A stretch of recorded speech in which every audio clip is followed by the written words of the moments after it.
parole qui est notre testament, ta parole qui est notre lumière, ta parole qui éclaire, ta parole qui renouvelle, qui transforme, qui change nos vies. Seigneur, merci pour la révélation de ta parole encore ce soir. Merci de nous éclairer, merci de te révéler, car ta parole est la vie. Saint-Esprit, merci. Saint-Esprit, merci. Saint-Esprit, merci d'être à l'œuvre et de nous parler tout. Au nom de Jésus le Christ. Au nom de Jésus le Christ. Amen. Amen. Amen. Amen. On acclame le roi de gloire.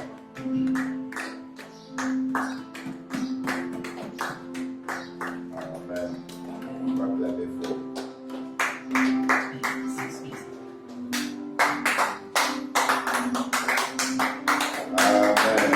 Amen. Amen. Genèse chapitre 3, verset 1 à 11. Genèse 3, 1 à 11 nous dit: le serpent était le plus tortueux de tous les animaux des champs que l'Éternel Dieu avait fait. Il demanda à la femme: vraiment, Dieu vous a dit, ne mangez du fruit d'aucun des arbres du jardin? La femme répondit au serpent: nous mangeons des fruits des arbres du jardin, excepté du fruit de l'arbre qui est au milieu du jardin. Dieu a dit de ne pas en manger et de ne pas y toucher, sinon nous mourrons. Alors le Seigneur dit à la femme: mais pas du tout, vous ne mourrez pas. Seulement, Dieu sait bien que le jour où vous en mangerez, vos yeux s'ouvriront et vous serez comme Dieu, choisissant vous-même entre le bien et le mal. Alors la femme vit que le fruit de l'arbre était bon à manger, agréable aux yeux, et qu'il était précieux pour ouvrir l'intelligence. Elle prit donc de son fruit et en mangea. Elle en donna aussi à son mari qui était avec elle, et il en mangea. Aussitôt, les yeux de tous deux s'ouvrirent, et ils se rendirent compte qu'ils étaient nus. Alors, ils se firent des pagnes en cousant ensemble des feuilles de figues. Au moment de la brise du soir, ils entendirent l'Éternel Dieu parcourant le jardin. Alors l'homme et sa femme se cachèrent de l'Éternel Dieu parmi les arbres du jardin. 9. Mais l'Éternel Dieu appela l'homme et lui demanda: où es-tu? Celui-ci répondit: je t'ai entendu dans le jardin et j'ai eu peur, car je suis nu, alors je me suis caché. Le problème c'est ça, je suis nu et je me suis caché. 11. Dieu dit: qui t'a appris, qui t'a révélé que tu es nu? C'est ça la question et c'est ça notre thème que nous allons poursuivre. Qui t'a dit, qui t'a appris, qui t'a révélé que tu es nu? C'est ça la grande question. Ça veut dire quoi? Qui t'a appris que tu es zéro? Qui t'a appris que tu ne peux pas avancer sans ce homme-là? Tu ne peux pas avancer sans ce travail-là. Tu ne peux pas avancer sans le nom de quelqu'un. Il faut que tu connaisses toujours quelqu'un, que tu ne peux pas avoir ce travail parce que tu n'as pas un nom, tu n'as pas quelqu'un là-bas, tu n'as pas ceci, tu n'as pas cela. Et c'est ça la faiblesse. Les enfants de Dieu sont tout le temps en train que je pouvais faire, mais parce que j'ai pas, mais tu as Dieu. Ceux qui ont aujourd'hui des ministres, demain ils seront passés. ceci, c'est là. Demain, ils n'ont pas ça. Mais Dieu vous l'avait. Après même ta mort, vous avez toujours Dieu. David est mort il y a longtemps, mais on continue. Même Jésus est venu 1000 ans, plus de 1000 ans après, mais on disait tu es le fils de David. Regarde le véritable héritage. Ça, c'est le vrai héritage. La Bible dit même que ce que le méchant laisse, tout ce que le méchant gagne, c'est pour le juste. Mais tout ce que le juste laisse, c'est pour ses enfants, ses arrière-enfants. Vous voulez quoi? Vous voulez quoi? Le problème, c'est qu'on pense que il faut.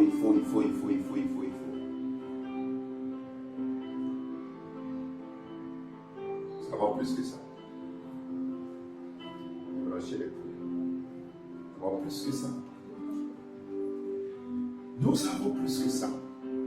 Amen. Qui t'a appris? Alors, nous avons défini que la nudité, c'était le fait d'être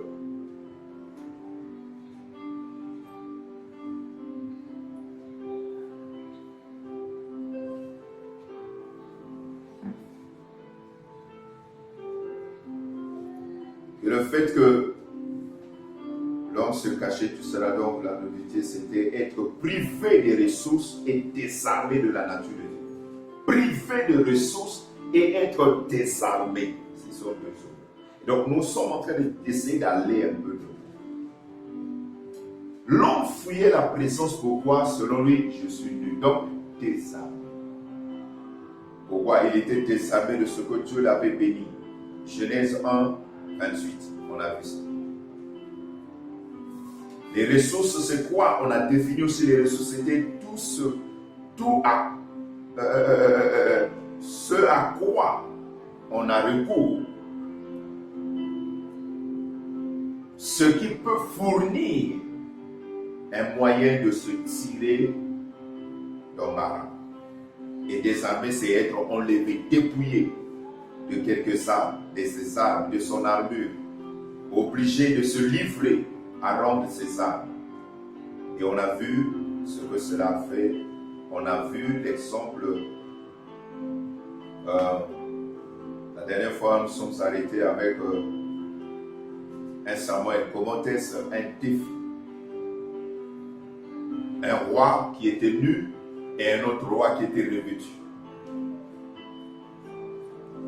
Comment est-ce la même chose s'est produite avec Saül lorsqu'il était dépouillé de son onction? Saül a commencé à avoir peur de l'ennemi. Saül a commencé à avoir peur de Philistin. Adam a eu peur de Dieu. Donc la première chose qu'on voit, et c'est là que c'est dangereux, lorsqu'on est enfant de Dieu, quand quelqu'un commence à développer la peur, ça veut dire qu'il y a quelque chose qui n'est pas mal.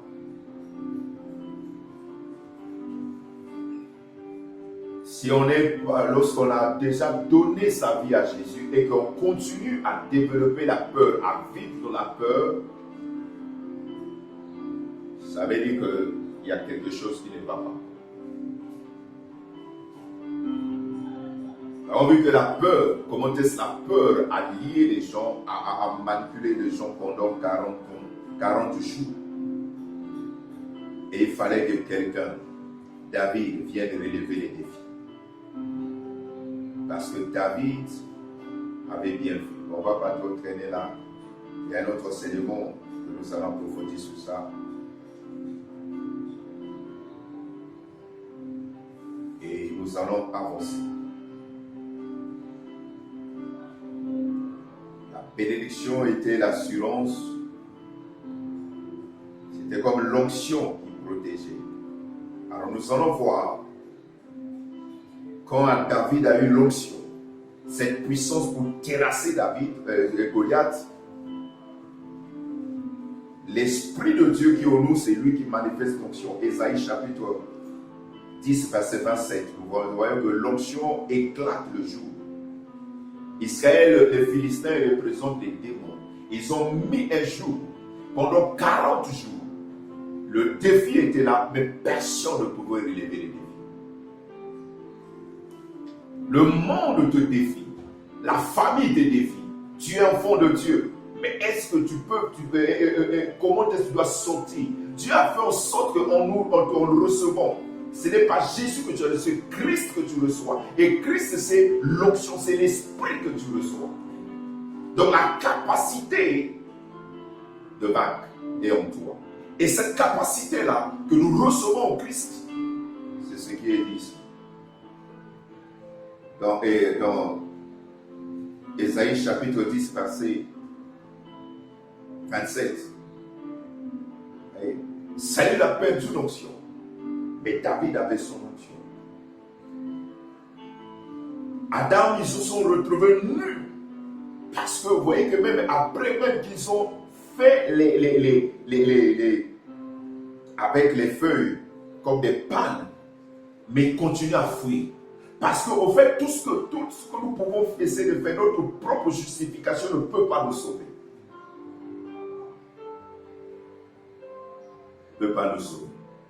Parce que l'élément, il y a, comme je vous ai dit, il y a eu transfert. L'ennemi avait déjà introduit ce qui était mauvais. Ésaïe chapitre 10, verset 27, la version Darby, nous dit ceci. Et il arrivera en ce jour-là que son joug sera ôté de dessus ton épaule et son joug de dessus du cou. Et le joug sera détruit à cause de l'onction. Donc on te dit déjà que ce n'est pas ce que nous faisons. L'onction, ce n'est que l'onction qui brise, l'onction qui détruit le joug. Amen. Amen. L'onction détruit le joug. Et c'est ça l'importance de l'onction. Nous sommes en train d'aller déjà vers la célébration de la Pentecôte. C'est là qu'on va dire certaines choses par rapport à l'autre thème sur le monde des défis. Amen. L'onction. Donc Dieu dit, le peuple fait attention.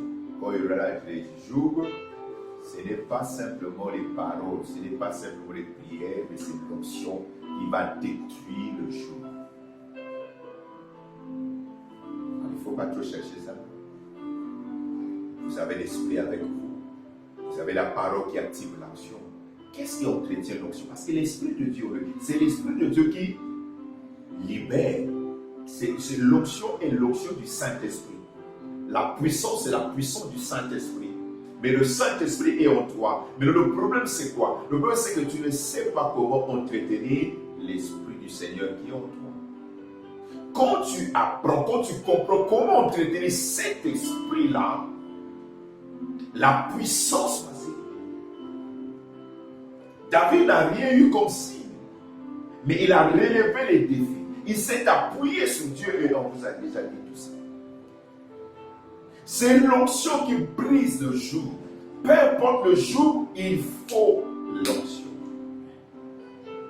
Et on va voir ça. Nous sommes en train d'introduire notre... Ça nous sera pas combien. C'est la troisième temps. Troisième temps.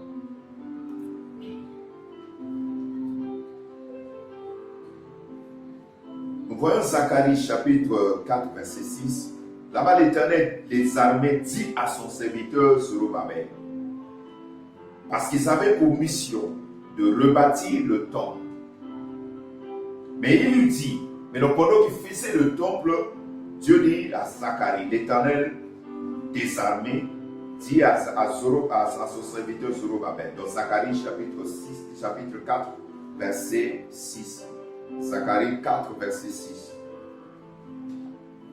L'Éternel lui-même, il est en train de faire quelque chose. Il est en train de rebâtir le temple. Là, Israël est revenu dans sa terre après leur déportation.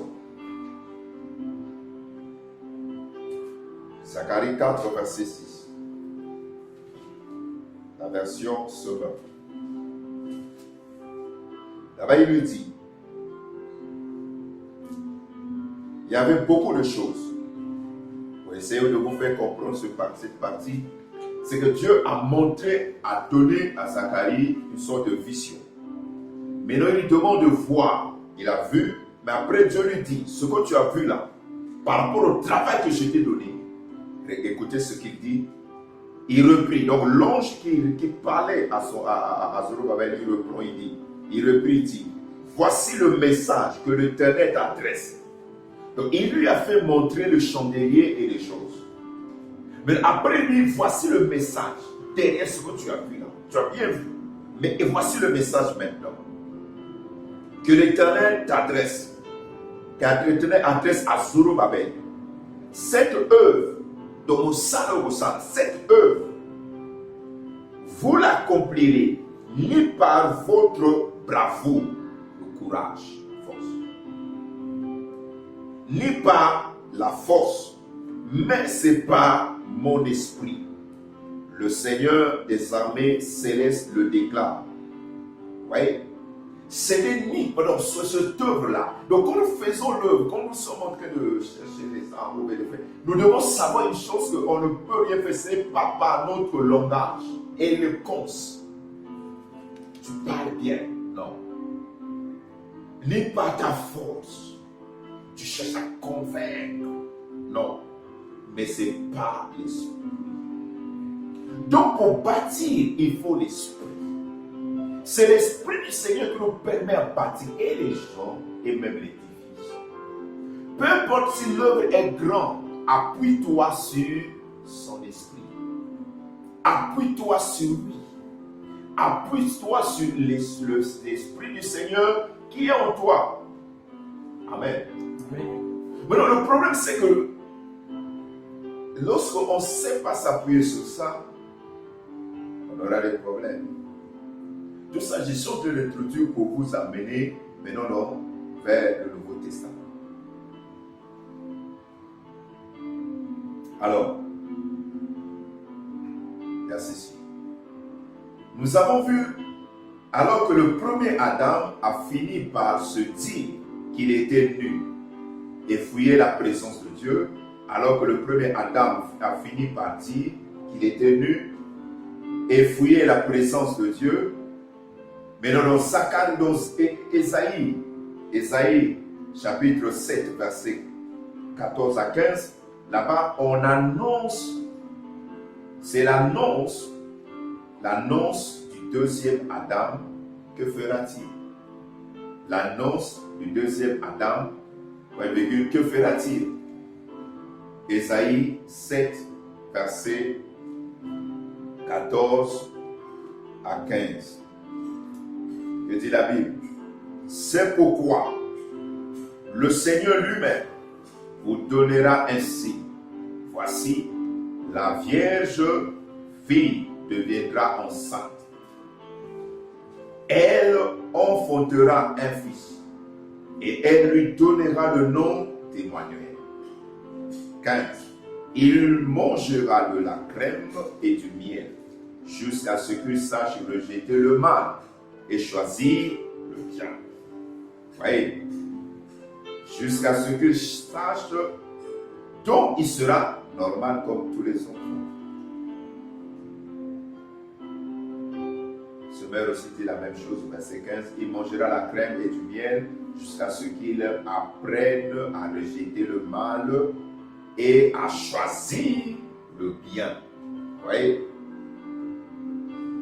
Donc là-bas, on annonce maintenant, dans Isaïe, on annonce la venue du deuxième Adam. Amen. Parce que par le premier Adam, nous sommes dépouillés de cette bénédiction. Nous sommes dépouillés de la nature de Dieu. Mais le deuxième doit venir parce que Dieu veut continuer son plan. Amen. Alors là-bas, nous sommes dans Matthieu chapitre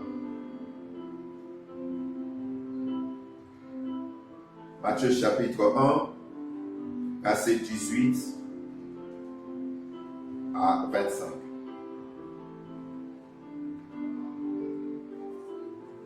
Là-bas que dit la Bible. Matthieu chapitre 1, 18 à 25.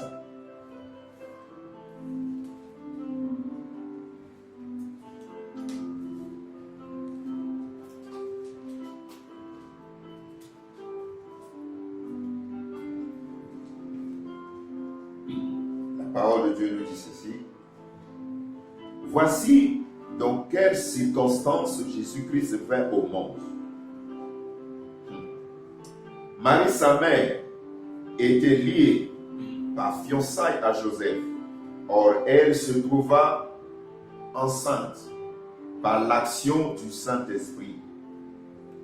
Avant qu'ils aient vécu ensemble. 19.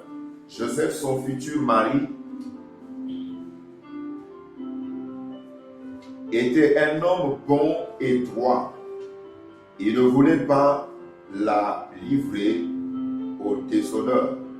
C'est pourquoi il se proposa de rompre ses fiançailles en n'en ébruitant pas, donc en diffamant pas, en n'accusant pas sa femme de l'adultère. On ne veut pas la raison. Alors, verset 20. Il réfléchissait à ce projet quand un homme du Seigneur lui apparut en rêve et lui dit, Joseph, descendant de David, ne crains pas de prendre Marie pour femme, car l'enfant qu'elle porte vient de l'Esprit Saint. 21. Elle donnera naissance à un fils, tu lui appelleras Jésus. C'est lui, en effet, qui sauvera son peuple de ses péchés. Tout cela arrive pour que s'accomplisse cette parole du Seigneur transmise par le prophète Ésaïe. Voici, la jeune fille vierge sera enceinte, elle enfantera un fils que l'on appellera Emmanuel, ce qui veut dire Dieu avec nous. Amen. Alors, mesdames, pourquoi d'abord on ne donne pas le nom d'Emmanuel? Premièrement, il faut savoir que l'Emmanuel, ce n'est pas un nom. Emmanuel, ce n'est pas un nom. C'est simplement une sorte de qualificatif. C'est pour ça que le nom qu'on a donné à Jésus, c'est Jésus qui veut dire sauveur. Celui qui vient sauver le salut. Celui qui apporte le salut. C'est ça Jésus. Vous voyez ici, on n'ajoute pas Christ. Bien comprendre les choses. On n'ajoute pas Christ. Emmanuel, quand nous-mêmes nous chantons, Emmanuel, tout ça, il ne faut pas penser qu'Emmanuel c'est un nom. Non. C'est simplement une sorte de qualification pour dire que Dieu est au milieu de nous. Vous voyez? Donc, maintenant, là, Jésus est né et on lui a donné, l'ange a bien précisé. Dans Ésaïe, on n'a pas parlé du nom de Jésus. On a dit Emmanuel. Ça veut dire, c'est Dieu. Toute la plénitude sera avec lui. Il sera ceci. Parce que Ésaïe a prophétisé la vie, la naissance, la marche et la mort même de Jésus. Mais il n'a pas donné ce nom. Et l'ange est venu pour dire, son nom, c'est Jésus, qui veut dire celui qui apporte le salut. C'est lui le sauveur. Amen. Bien. Luc, nous avançons.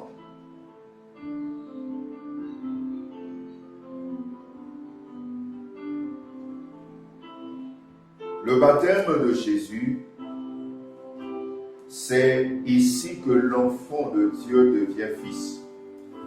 Fils de Dieu. Donc, un fils mature. Nous sommes dans Luc chapitre 3, 21 à 23.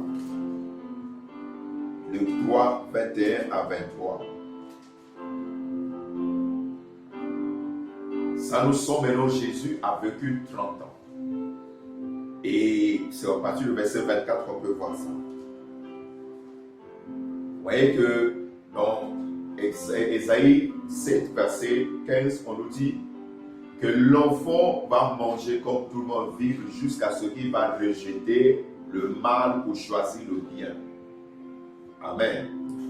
Et les 30 ans de Jésus, la Bible ne nous a pas dit ça. La Bible n'a pas révélé ces choses-là, comment il a vécu, c'est comme tous les jeunes hommes. Mais là maintenant, à partir de ces 30 ans, c'est quelque chose d'exceptionnel qui va maintenant se produire. Comprenez ça. À partir de ces 30 ans, il y a quelque chose qui va commencer, qui va s'accomplir ici. Verset 21. Luc 3, 21 à 23, que dit la Bible. Tout le peuple accourait vers Jean pour se faire baptiser. Jésus fut aussi baptisé. Or, pendant qu'il priait, le ciel s'ouvrit et le Saint-Esprit descendit sur lui, sous une forme corporelle, comme une colombe. Une voix retentit du ciel, « Tu es mon fils bien-aimé, tu fais toute ma joie. » Amen. Amen. Bien. Et le verset 23 nous dit, Jésus avait environ 30 ans. Quand il commença à exercer son ministère, il était comme on le pensait, le fils de Joseph, dont voici les ancêtres. Il était comme on le pensait. Bien. Donc, pour que Jésus commence son ministère, et pourquoi on dit que tu es fils? Et c'est à 30 ans, c'est lorsqu'il va se faire baptiser. Tout le monde allait se faire baptiser, mais Jésus ne va pas comme tout le monde. Comprenez ça? On a dit on avait dit à Joseph qu'il ne prend pas de prendre l'enfant qu'elle porte. Mais non, là, dès qu'il sort de l'eau, l'Esprit Saint descend sous forme d'une colombe et jusqu'à sur lui, se poser sur lui, et le ciel s'ouvrit. Une voix fut entendue. Celui-ci est mon fils. Donc quand Jésus rentre dans l'eau, s'il vous plaît, il est le fils de Marie de Joseph. Il est un simple enfant. Mais quand il sort de l'eau, il est maintenant fils de Dieu, pas enfant de Dieu. Il faut bien comprendre ça. L'enfant, chez nous, on appelle tout le monde fils. Chez les Hébreux, c'est pas ça. Le fils, c'est celui qui a la maturité. Il peut avoir jusqu'à 20 ans. Mais s'il n'a pas la maturité, il n'est pas encore fils. Si vous comprenez. Le fils, c'est celui qui fait la volonté, qui fait la joie du Père. Regardez, David, lorsqu'il a affronté Goliath, parce qu'il avait l'onction qui a fait de lui, il était fils, on voyait un enfant, mais spirituellement, il était fils. Il avait les capacités. Maintenant, je te pose la question. Es-tu encore fils? Es-tu enfant?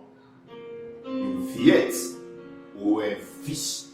Une grande fille de Dieu? Comprenez ça? Lorsqu'il sort, le revêtement arrive. Et la voix pour confirmer son revêtement. Voyez ça? Le revêtement arrive. Il est rempli. Il y a quelque chose. Et la voix, de même que depuis qu'il était né, la voix n'était pas encore sortie. C'est Marie qui a entendu. C'est Joseph qui a entendu. Jamais on a vu Jésus-Christ lui-même, Dieu leur parler. Comprenez ça? Mais dès qu'il sort de l'eau, Dieu commence à le parler. Comprenez ça? Dieu le parle maintenant. Dieu le parle. Comprenez ça? C'est ça il faut comprendre. Parce que là maintenant, c'est l'étape qu'il est en train d'aller pour revêtir. Être nu, s'il vous plaît. On va commencer à aller maintenant de manière très claire. Il y a une histoire qui s'est passée vers les 2002, je crois. 2002, les élections. Après 5 juin, tout cela. Il y a un des candidats qui est parti vers le sud. Il est venu, il a fait comment on appelle ça, la morgue. Il les a installés la morgue parce qu'ils n'avaient pas la morgue. Mais là, il a porté les choses. Entre autres, les boîtes de sardines. Les anciens du village sont assis. Lui, c'est un candidat. C'est un homme puissant, je ne veux pas te donner des détails. C'est un homme qui est connu dans toute la ville. Il nous a déjà aussi quittés. Un vieux des sages là, les vieux du village, a pris les cadeaux qu'il a portés. Il a ouvert la boîte du sardine devant tout ce monde-là. Ce vieux-là a ouvert. C'était vide. Il a ouvert le deuxième, c'était vide.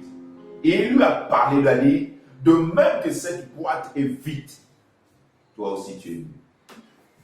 Mais le type était revêtu. La nudité là qu'on parle, ce n'est pas des habits. Comprenez ça? Ce n'est pas des habits. Pourquoi ils étaient nus tout le temps? Mais lorsqu'ils avaient la nature, lorsqu'ils avaient cette bénédiction, lorsqu'ils avaient, je pourrais dire, l'onction, l'autorité, ils ne se sont pas vus nus. C'est pour ça que la Bible le traduit comme une forme d'être dépouillé, manquer de ressources, être désarmé. On ne parle pas de désarmé. Comprenez ça? Mais on te parle de tout ce que tu es. C'est-à-dire qu'on te parle de ton esprit. On te parle de ce que tu as en toi. Dedans, pas de l'extérieur. Mais on parle de ton intérieur. Katinayo palibandana. Comprenez ça? C'est ça. Il sort de l'eau. Je commence à parler à Jésus. Il n'est plus enfant. De même manière que quand tu es né de nouveau, il y a l'étape pour quitter l'enfance pour devenir adulte. Quitter enfant pour devenir fils de Dieu. Comprenez ça? Et maintenant, si tu restes fils, enfant, il y a des choses, les enfants ont des attitudes, ont des habitudes, les fils aussi ont leurs choses à eux. L'enfant, c'est celui qui se plaint souvent, mais le fils, il cherche les réponses. L'enfant pleure, le fils cherche, qu'est-ce que je dois faire face à ceci? Amen. Donc Jésus sort, je commence à le parler. Alors, chapitre 4. Chapitre 4, qu'est-ce qu'on voit là-bas? À partir du 1er jusqu'au 3e verset, 13e verset, Satan aussi a entendu. Il n'était pas question que les hommes simplement entendent. Et qu'à sa naissance, ça, je n'ai pas trop voulu aller jusqu'à là-bas. Les événements qui sont passés. Comment est-ce qu'on a raté Jésus et il a tué beaucoup de gens? Parce que là aussi, lorsque les mages l'ont vu, Satan a compris ce que Genèse 3, Dieu avait dit, la femme va donner naissance à un enfant qui écrasera ta tête un jour. Est-ce que c'est pas lui? Mais donc il a perdu de vue. C'est là où je vous dis, c'est là où au fond de Dieu comprenait que le diable c'est partout. Comment Jésus a vécu jusqu'à 30 ans, il était rien. C'est là qu'on pouvait l'écraser. Pendant qu'il était encore enfant, mais le diable ne comprenait rien. C'était dans le flou. Oh, ce soir, je vais le déclarer. Que tout ce que Dieu a préparé pour toi, qui doit s'accomplir cette année, que personne ne le voit. tes ennemis soient surpris de ce que Dieu va faire avec toi cette année. Peu importe ce qui arrive au monde, corona ou pas, c'est-à-dire que les projets de Dieu vont s'accomplir. Ces projets accompliront. Je ne sais pas comment, mais je le crois. Oh mon Dieu. Il n'a pas pu le voir. Mais dès que le ciel s'est ouvert, et ça va vous dire des choses aussi. Beaucoup de choses, c'est le monde spirituel qui le comprend avant vous. Vous voyez, le mouvement quand Jésus est né, je suis obligé de le partager pour vous faire comprendre quelque chose. Quand Jésus est né, les gens qui attendaient le Messie n'ont pas compris. Ce sont les mages, les astrologues, qui ont compris, qui ont su que non. Regardez l'étoile. Ceux qui étudiaient les choses ont compris qu'il y a le roi des Juifs qui naissait, alors que les sacrificateurs n'ont rien compris. Le ciel s'est ouvert. Il y a eu ça qui est arrivé. Le diable, c'est là que le diable a dit, ah, c'est lui-là. Le monde spirituel s'est mobilisé. On a donné les formations. L'enfant qu'on a cherché là, il y a 30 ans, qu'on croyait, puisque le pharaon, le diable s'était incarné par Pharaon pour le troubler et tuer à Bethléem tous les enfants qui avaient 0 jusqu'à 2 ans. Il y a eu un massacre, un génocide. Et rien que pour chercher Jésus. Il y a même année que dans Exode, il y a eu un massacre, tous les fils, pour détruire Moïse. Malheureusement, c'est Pharaon lui-même qui va encore élever. Oh mon Dieu.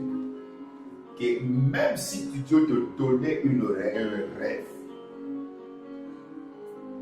concernant ta vie, une bénédiction, quelque chose pour toi cette année, que l'ennemi soit surpris de son accomplissement. Donc Satan vient maintenant attaquer. Satan vient attaquer Jésus. Comme dans le désert, comme dans le jardin d'Éden, là maintenant c'est dans le désert. Donc là maintenant il y a un affrontement direct. De la même manière que eux ils étaient seuls, Jésus aussi est seul. Mais là il est rempli. Regardez une chose aussi qu'on va libérer ici. Verset 1er, verset 1. Jésus rempli de l'Esprit Saint revint du Jourdain quand il sort, il revient. L'Esprit Saint le conduisit dans le désert. Vous voyez? Quand tu es rempli, il y a un autre verbe, conduit. Alors, regardez là où ça pose problème. Es-tu rempli, mais tu ne cherches pas à être conduit, ça pose problème. Il est rempli, mais non, c'est l'Esprit qui le conduit. Pourquoi? Le Fils est différent de l'enfant. Le Fils cherche la volonté du Père. L'enfant a des désirs, mais le Fils cherche à plaire au Père. Le Fils fait la volonté du Père, mais l'enfant veut ses besoins. L'enfant, c'est ses désirs. Comprenez? Parce que l'enfant, en dehors, l'enfant, il faut l'envoyer. L'enfant ne cherche pas. L'enfant cherche ses besoins. Vous voyez, quand vous marchez avec l'enfant, vous marchez. Quand tu vois des choses, bonbons, biscuits, ceci, pourquoi? Parce que c'est encore un enfant. Il ne comprend pas. Mais le Fils, lui, il cherche la volonté du Père. Le Fils, lui, il donne le repos. Il dit au papa, non, reste pour toi, je veux faire quelque chose. Laisse pour toi, je veux m'occuper de ça. Je veux m'occuper de ceci, de cela. Comprenez ça? Il est conduit. Il est conduit dans le désert pour faire quoi? Pour faire quoi? Deuxième verset. Où il fut tenté par le diable pendant 40 jours et il ne mangea rien durant ces jours-là. Et quand ils furent passés, il eut faim. Et il eut faim.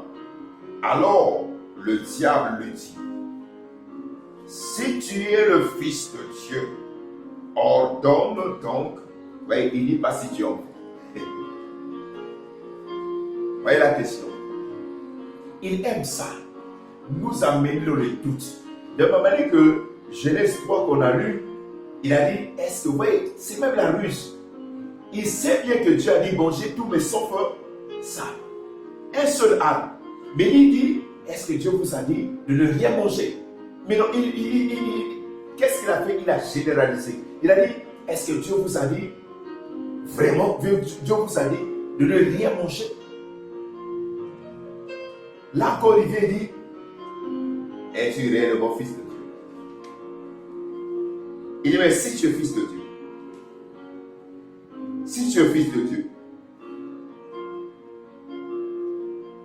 ordonne donc à cette pierre de se changer en pain. Je vous pose la question. Jésus sort. Jésus n'a pas encore fait les choses.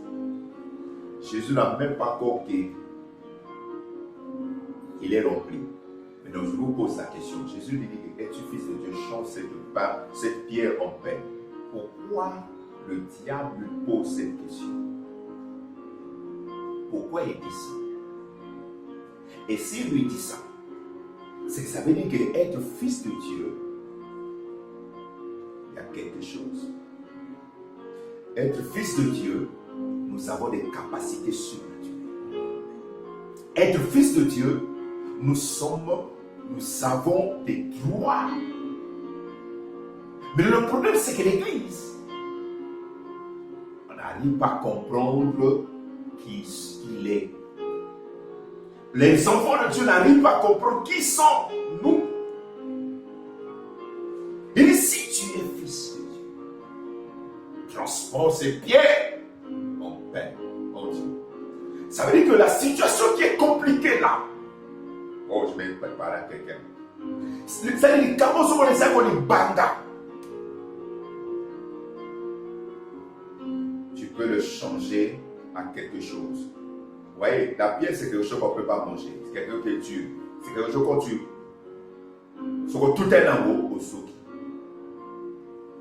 C'est quelque chose qu'on ne peut pas accepter. Quelqu'un te jette la pierre. Ça te fera mal. Mais le pain, une pomme. Mais il veut dire quoi? Que lorsqu'on est fils de Dieu, on est capable de transformer l'impossible au possible. Lorsqu'on est fils de Dieu, c'est une situation qui est comme la pierre, qui ne peut pas changer. La pierre, c'est quelque chose qui est dur. C'est quelque chose qu'on ne peut pas changer, qu'on ne peut rien faire. Mais on peut transformer cette pierre, ce problème, cette situation, cette difficulté en un témoignage. Oh, je vais bien écouter ton amen. Donc, si tu es fils de Dieu, je parle aussi à toi ce soir. Si tu es fils de Dieu, ne pleure pas. Si tu es fils de Dieu, ne te lamente pas. Cette pierre peut se sortir. C'est pour ça, alors, l'Éternel dit, il les a portés dans les hauteurs, il les a fait sucer le miel et l'huile du rocher le plus dur. Du rocher le plus dur. Donc, même dans cette situation qui est difficile là, la transformation est possible pour un fils de Dieu, pour une grande fille de Dieu. Goliath était comme une pierre pour l'armée d'Israël. Mais David leur a prouvé le contraire, a dit non, cette pierre, je le change maintenant, je le transforme en une pomme. Je vais croquer la pomme là. Vous comprenez? Alors écoutez Jésus. Cette pierre de se changer en pain. Et Jésus n'a pas dit non. Regardez ce que Jésus répond. Verset 4. Jésus lui répondit. Il est dit, donc il est écrit dans les Écritures, l'homme n'a pas seulement besoin de pain pour vivre. Vous voyez? L'homme n'a pas seulement besoin du pain pour vivre.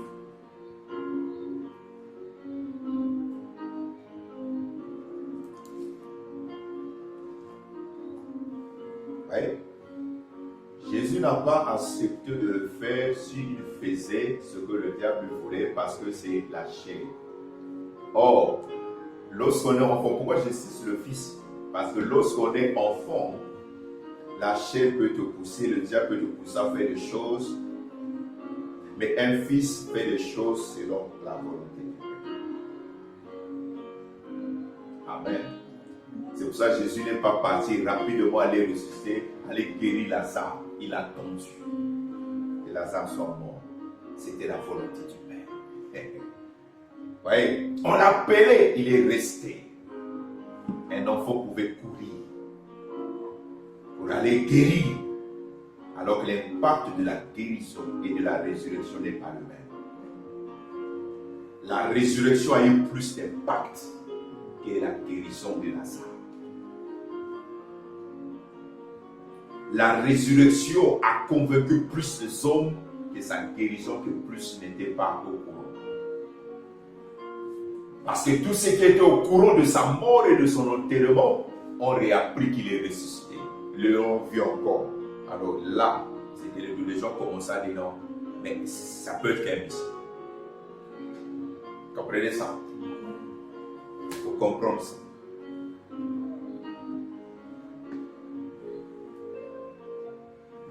Verset 5. Le diable l'entraîna sur une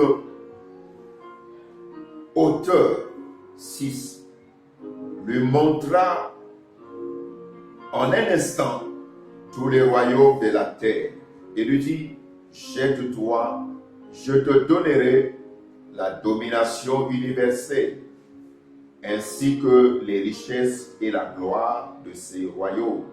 Car tout cela a été remis entre mes mains et je le donne à qui je veux.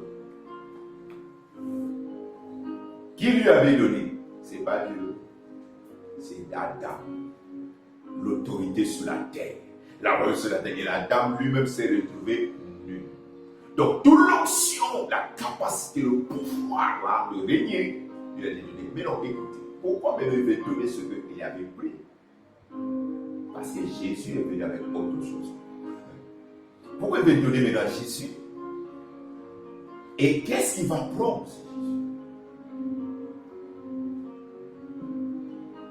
Vous voyez maintenant? Maintenant, si on fait la différence, Adam était créé de la terre, et Jésus non. Jésus est venu directement. Bien qu'il a eu aussi un support qui est l'homme. La femme pour sortir du monde. Vous comprenez ça? C'est que Jésus avait plus que ce que Adam, le premier, avait. Parce que la mission du premier était échouée. Le premier savait quelque chose, c'est que Jésus est venu non seulement parce que Jésus, on a vu avec vous à la résurrection, Jésus était venu pour rebâtir, à sortir une autre race. Vous comprenez ça? Par lui, une deuxième race devait cohabiter à la terre.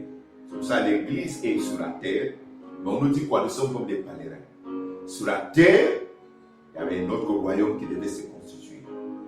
Et lui déjà, Satan avait son royaume. Est-ce que quelqu'un comprend? Et je te le donnerai.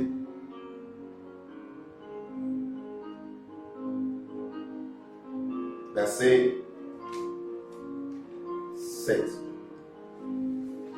Si donc tu te prosternes devant moi, tout cela sera à toi. Donc il demande à Jésus de l'adorer, de se prosterner. Adam et Ève, c'était qu'une seule parole, il les a eus. Mais là, Jésus, il a commencé à attaquer son corps. La famine, c'est l'épreuve de la chair.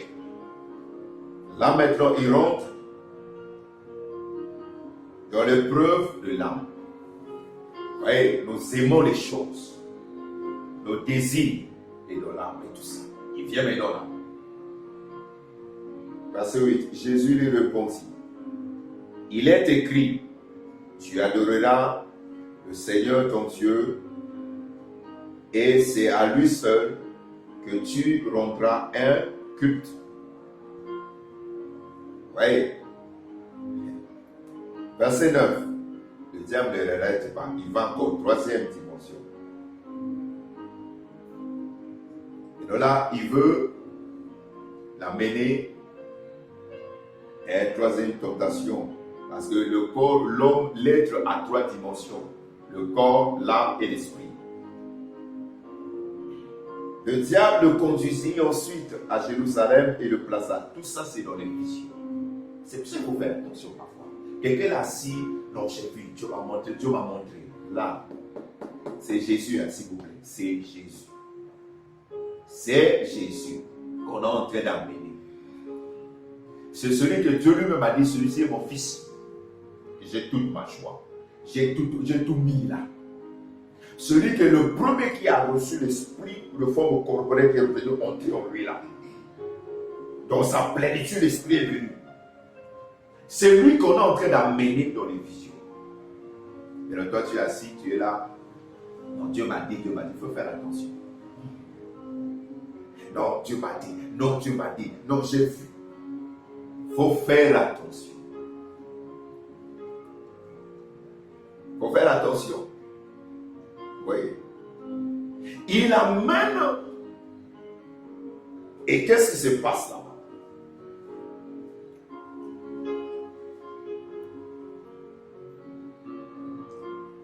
C'était depuis le verset 5. Hein. Il a mené dans le hauteur, il a commencé à montrer le royaume, les richesses, toutes ces choses. Si tu n'es pas assis dans la parole, il faut faire attention avec les visions. Faire attention. Vous appuyez sur ta parole. Quand tu reçois, ce n'est pas mauvais, c'est le don de l'esprit. Mais il faut toujours regarder, vérifier avec la parole. 9. Le temps de conduction cite à Jérusalem et le plaça en haut du temple et lui dit, si tu es fils de Dieu, il reprend encore, saute d'ici, lance-toi dans le vide, car il est écrit, il donnera l'ordre à ses anges de veiller sur toi. Et encore, ils te porteront sur leurs mains pour que ton pied ne heurte aucune pierre. 12. Jésus répondit, il est aussi écrit. Lorsqu'il est aussi écrit, tu ne chercheras pas à forcer la main au Seigneur ton Dieu. À forcer la main. J'aime cette traduction. C'est pas mal de forcer la main. Seigneur, c'est cette femme que je veux. C'est cet homme que je veux. Seigneur, Seigneur, Seigneur, Seigneur, Seigneur, Seigneur. Alors, pouf, tu as forcé la main. Dans le second, on vous a dit que tu ne tenteras pas. Mais si c'est forcer la main. Forcer la main veut dire quoi? Tu veux demander quelqu'un ne veut pas. Non, accompagne-moi seulement. Tu fais tout pour qu'il t'accompagne. Tu fais tout pour qu'il te donne. C'est ça, forcer la main. C'est-à-dire, il ne t'a pas donné parce qu'il voulait.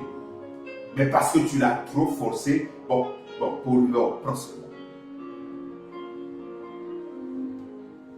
Tu ne forceras pas, tu ne chercheras pas à forcer la main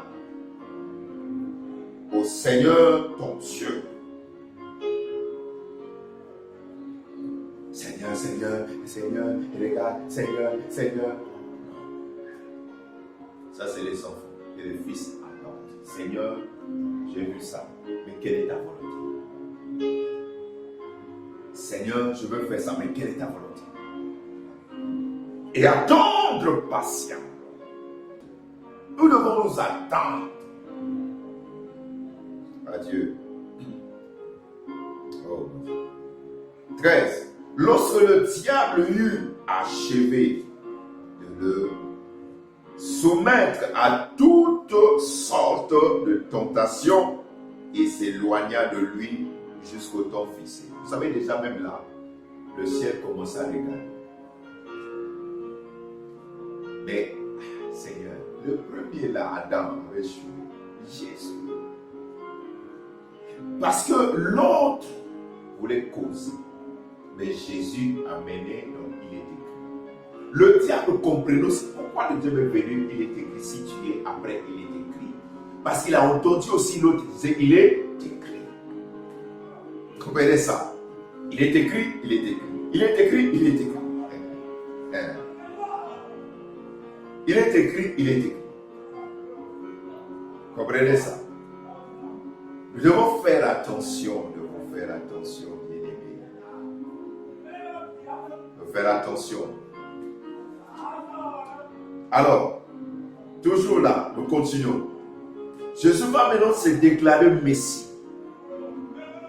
Maintenant, nous savons dit que, verset 13, le second dit, après l'avoir tenté de toutes ses manières, le diable s'éloigna de lui un moment, jusqu'à un moment favorable.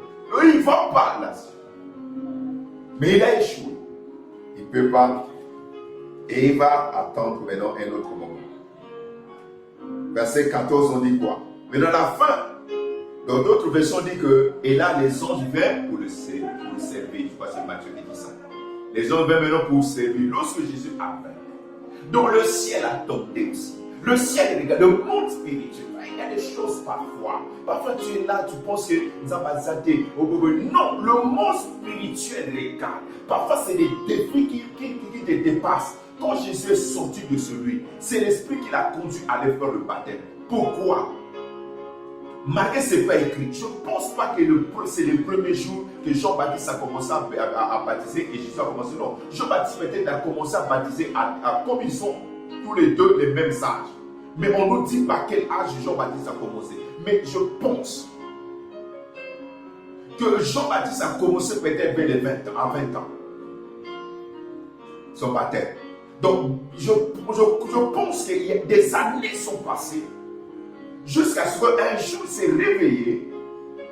Il dit, je dois. Il était poussé d'abord. Et après l'esprit est venu, il est conduit dans les déserts. Donc, quelqu'un est sorti de celui. 3 mois, 1 mois et demi, 2 mois, on ne le voit pas. Après, il sort de là. Mais le verset 14, qu'est-ce qu'on dit là-bas? Jésus rempli de la puissance, donc revêtu maintenant de la puissance du Saint-Esprit. Allez là-bas, il faut ça. Regarde la bille que nous devons avoir. Nous devons nous revêtir. Peu importe le griffe que tu peux porter, c'est nu. Peu importe les pommades, peu importe tout ce que tu peux faire, mais le problème, il faut te rassurer. Comme dit Ecclésiaste, veille en tout temps que tes habits soient lavés, que l'huile ne manque sur toi. Voyez? Et les habits dans la Bible, c'est pas de quoi? On parle des œuvres, on parle des habits comme de nos habitudes, le caractère, nos habits. C'est ça, nos œuvres. C'est ça les habits. Ce sont les œuvres. Donc tes œuvres doivent être justes. Tes paroles doivent être justes. Mais aussi que l'huile, donc l'onction, le revêtement, c'est l'huile. C'est la puissance du Saint-Esprit qui ne doit pas te manquer. Comprenez? C'est ça. Le revêtement. Quand il y a le revêtement, c'est bon. Sans le revêtement, ça pose problème. Oui. Oh mon Dieu. Le revêtement. Jésus rempli de la puissance. Vous voyez le mot ici, c'est revêtu de la puissance, retourna maintenant en Galilée. Vous voyez, maintenant qu'est-ce qui se passe quand il est revêtu? Sa réputation, sa renommée se répandait dans toutes les régions. Il enseignait dans les synagogues et tous faisaient ses éloges. Les gens commençaient à parler. Le revêtement, c'est ce qu'il faut. Et sa renommée commençait à se dire comment? Parce qu'il est revêtu. Et parce qu'il était revêtu. Revêtu. Et sa renommée se sois revêtu. Ne t'arrête pas simplement à être rempli, mais le revêtement, il y a un prix aussi. Il y a un prix. Comprenez ça? Le revêtement a un prix. Ça a été un fils. Alors le verset 16. Il se rendit aussi À Nazareth, où il avait été élevé, et il entra dans la synagogue le jour du sabbat, comme il avait l'habitude, le coutume. Oui. Il se leva pour faire la lecture biblique. Et l'on lui présenta le rouleau du prophète Ésaïe. En le déroulant le parchemin, il trouva le passage où il est écrit. Verset 18. L'Esprit du Seigneur repose sur moi, parce qu'il m'a désigné par l'onction pour annoncer une bonne nouvelle aux pauvres. Il m'a envoyé pour proclamer aux captifs la libération, aux aveugles le recouvrement de la vue, pour apporter la délivrance aux opprimés et proclamer l'année de la grâce accordée par le Seigneur. Il roula le livre et le rendit aux servants et s'assit dans la synagogue. Tous les yeux étaient braqués sur lui. 21. Aujourd'hui même, commença-t-il pour vous qui l'entendez, cette prophétie de l'Écriture est devenue réelle. Eh mon Dieu. Ça, il faut aller jusqu'à 29. Qu'est-ce qu'on dit là? Jésus rentre par coutume. Un jour, après avoir fait certaines choses, il rentre maintenant. On lui donne le rouleau du livre. On roule et on le donne. Mais non, c'est pas lui qui est allé chercher. Par l'habitude des sabbats, un samedi, quelqu'un peut se lever pour faire la lecture et puis faire un commentaire. Mais non, lui, il est à Nazareth, là où il était élevé. Il commence à dérouler. Papa, il ouvre, il cherche. C'est le rouleau, la partie, la personne ne lit ça. Parce qu'ils savent que ça, c'est pour le Messie. Eux ne lisent pas ça. Mais lui, il cherche. Comme on lui a donné Esaïe, il cherche. Il arrive là-bas. C'est parti Esaïe 61. Vous allez dire, l'Esprit du Seigneur est sur moi. Il m'a point. Mais parce que c'est ça la vérité. Il m'a point pour. Il est en train de parler de lui-même. Tout le monde regarde. Tout le monde écoute. Il finit, il roule le rouleau. Il donne aux servants. Ceux qui s'occupent de tout cela, qui prennent, ils vont garder le truc. Il va s'asseoir. Les gens continuent à le regarder. Pourquoi il a lu ça? Il y a beaucoup de textes. Mais donc, qu'est-ce que ça veut dire? Là, il dit, cette parole que vous venez d'entendre, c'est d'abord. Donc, c'est ce que vous sous-entendez que c'est lui le Messie. C'est lui le Messie. Mais non, là, il y a eu des gars. Comment tu peux être le Messie? Le Messie ne peut pas être toi. Et là maintenant, il a commencé à leur dire certaines choses. Vous voyez, le diable ne passe par le peuple. Vous attendez le Messie, mais il arrive pour le rejeter. Vous ne croyez pas?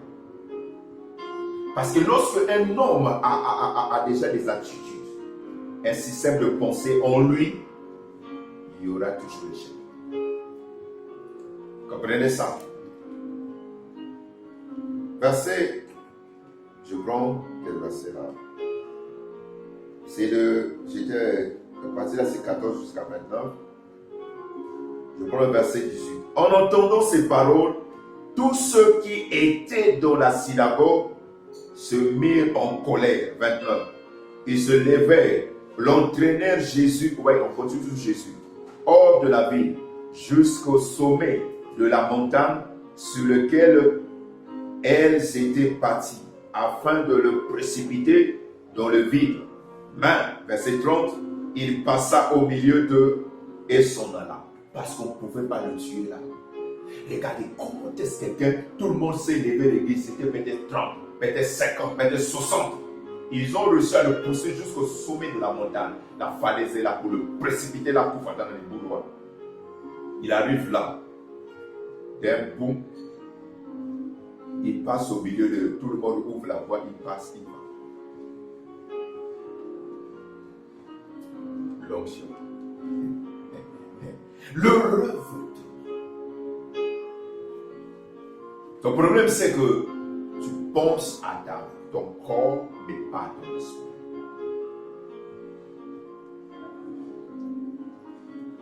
Ne sois plus nu. Christ a déjà compris ce qu'il faut. Christ a déjà compris. Bats-toi pas pour chercher les choses, mais le revêtement. Cherche Dieu. Nous sommes dans cette semaine à la préparation des tabernacles de Paul, Pentecôte, tout ça. Cherche l'Esprit Saint. C'est pas pour rien que Jésus a dit il est avantageux que je m'en aille afin que le Saint-Esprit vienne en vous. Voyez? C'est lui-même, Christ, de 30 ans, qu'est-ce qu'il a fait? On nous a rien dit sur lui. Il n'a rien fait. Il n'était pas connu. Il n'était rien. Mais lorsqu'il est venu, les aveugles ont commencé à voir, les sourds entendent, les boiteaux qui sautent comme les aveugles voient comme les bâtiments. L'Esprit Saint est très important. Cherchez à être revêtu. C'est important.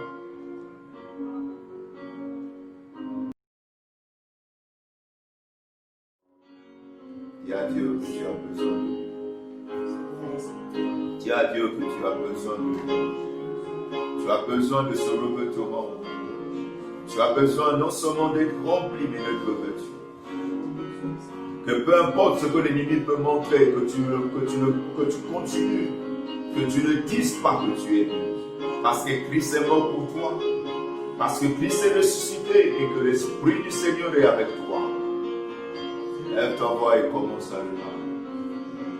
Prie, prie. Sadama Koroboché.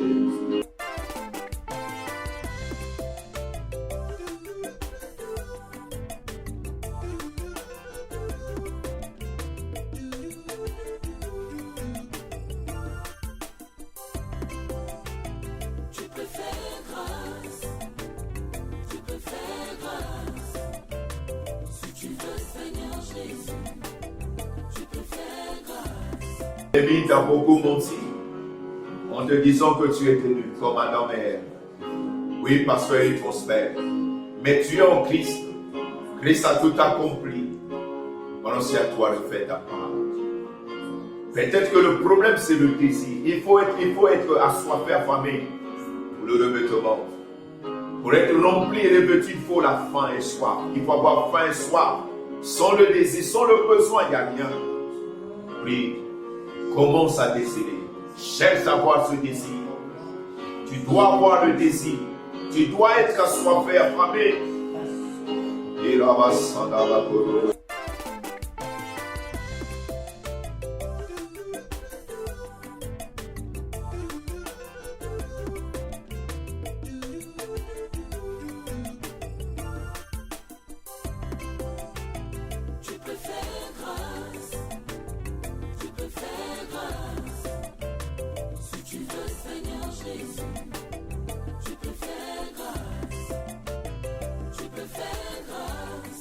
peut-être que tu pries il y a déjà 5 ans, tout ça, mais tu continues à être un enfant, alors que tu dois être un fils. Parce que les enfants, c'est des petites choses, mais les fils commencent à chercher la volonté. Que l'Esprit du Seigneur nous aide à être des fils. Que l'Esprit nous aide à être fils, à enfant. Que tu quittes les désirs des enfants pour avoir les désirs des fils. Chercher la volonté. Marcher comme un fidèle. Être conduit à l'Esprit de Dieu qui est en toi. Prie maintenant. Prie, lève ta voix.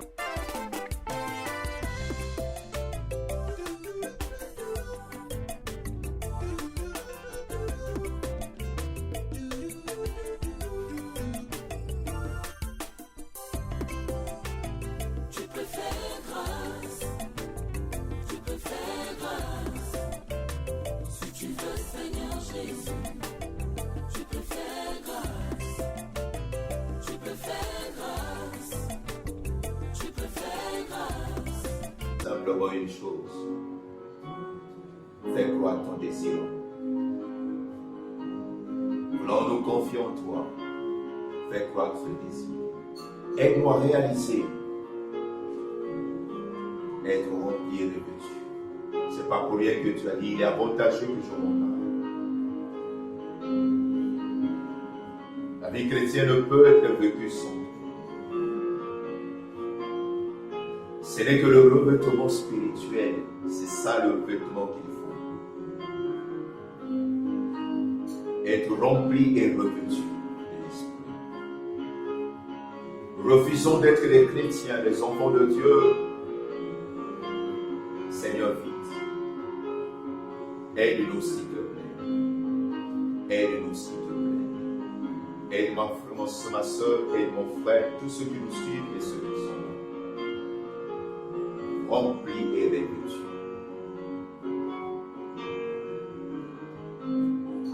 Remplis et revêtus.